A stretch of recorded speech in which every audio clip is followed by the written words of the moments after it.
go, guys. The Habibi podcast, 169 subs. Thank you guys so much. Honestly, I couldn't ask for better. What do we got today? We're talking about a lot of things. This episode is going to be interesting and juicy. We're going to start off with the one and only Kobe Bryant, Black Mamba. We're going to start off with the tribute that they paid him. And it was, the celebration of life for him and Gia and all the people that were also tragically on that helicopter that day a couple of months ago, where they all passed away, unfortunately.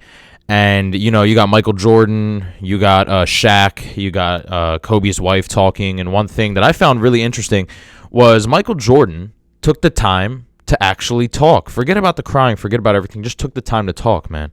MJ doesn't do that kind of stuff, you know what I'm saying?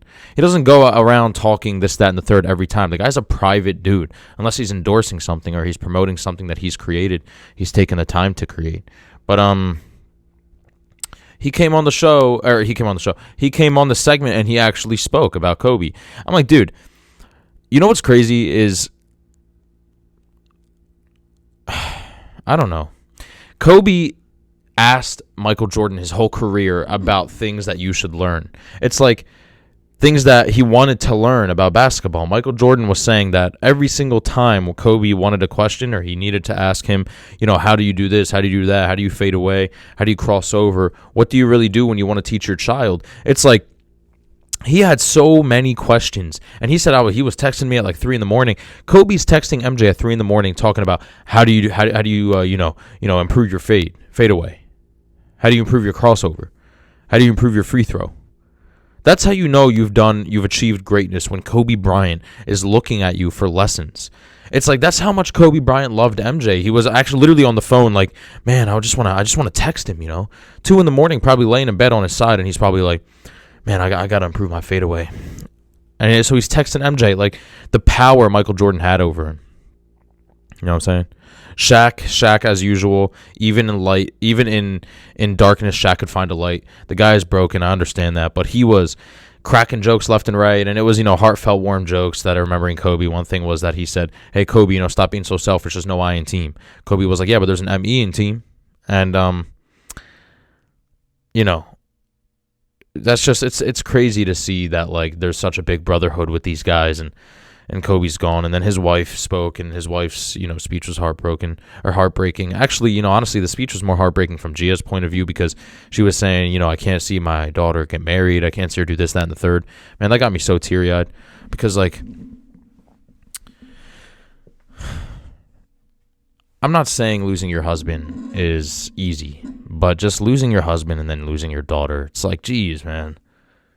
Come on. Can this woman catch a break, please? I don't know. It was crazy. It was intense, but it was a well-needed celebration of life. It was a well-needed celebration of Kobe and his legacy that he left, and it was just crazy. It was awesome. All right, on to the next news. Harvey Weinstein, the intersex freaking harasser. Dude, remember when he was intersex? Yeah, intersex, Harvey. What are you doing, dude? How are you intersex, bro? I don't understand. He got guilty. He was what's it called? The verdict found him guilty. The court found him guilty of all charges of, sexually harassing a bunch of women. And it's like, dude, could you imagine if he wasn't guilty? All of these people that were doing all these things for the last, few years, they're just like, and Harvey Weinstein, not guilty. And then he just throws the walker and he's like, I'm healed. Everybody, thank you so much. I don't need this walker anymore. I don't know. I guess I just needed it because I was going crazy, but I'm healed. I feel like that whole walker shtick he's got going on is just absurd.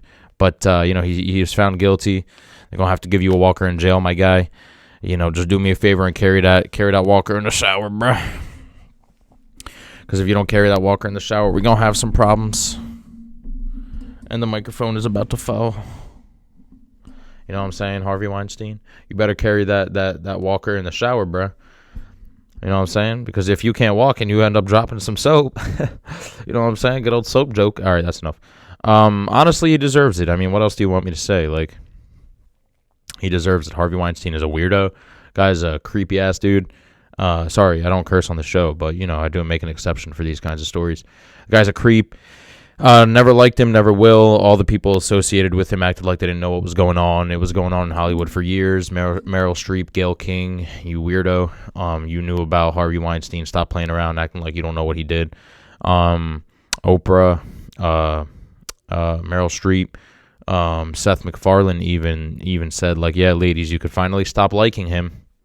Everybody knew what was going on. Matt Damon, Ben Affleck, all these guys. So, trash. The whole thing is trash. The whole point of view of hurting innocent lives just to keep your own image of success going is absurd. It's the biggest form of narcissism in my eyes, and it's just not repayable. It's not even forgivable. And Harvey Weinstein's an idiot. The last story I have to talk about is Pete Davidson. I want to talk about how underrated Pete Davidson's intelligence is. See, the thing about comedians is that a lot of them have this kind of... I was just talking about this today with a friend about how comedians all tend to have this kind of depressing, thing that they have, because it's like the only escape they can have from their own mental. It's like, I could be funny for a little bit just to make people laugh because that makes me feel better, because nothing else makes me feel better. But Pete Davidson's intelligence is insane. I watched the whole 50-minute interview with Charlamagne the God. He talked about Ariana Grande. He talked about how he's too much of a burden on women. His depression and anxiety just is too much of a burden. It makes women scared. It scares them away. It doesn't make them feel relaxed. And I can relate. There's a lot of times where I would be dating women, and, sometimes my anxiety gets a little too strong, and then the women are just like, man, you're just too much to handle, dude. It's like I'm babysitting you, So... yeah, I agree with him. I've been there. I've been there many times. What's another thing he talked about? Oh, he talked about Mac Miller's death. He talked about Saturday Night Live, how he's always wanted to quit. He talked about Louis C.K. being a rude human being to young comics. He just doesn't like him. He thinks he's not nice. He thinks he's a POS. A POS. He thinks he's a POS. Sounds like Charles Barkley. For the POS. For the past, you really think I give a flying F what I say on the talk show? Thank you. You really think I give a flying what they say on this talk show? Thank you.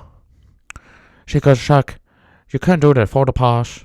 Anyway, that's enough of my Charles Barkley impersonation. Yeah, but it's just, he's really intelligent, and he was speaking a lot about suicidal thoughts and depression, and he stated that he cut himself a lot and he'd have to go into rehab. That's why he got chest tattoos. He stated suicide is always with him. It's like a dog on a leash. It's just that he learns how to train the dog to pee, pee outside and stuff like that.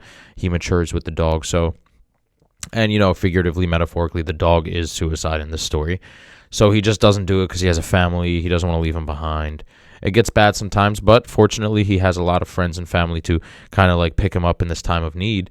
And honestly, good for him. Anyway, tell me what you guys think of all those three stories. Like, comment, share, subscribe. Thank you guys so much for tuning into this show. I honestly love this show.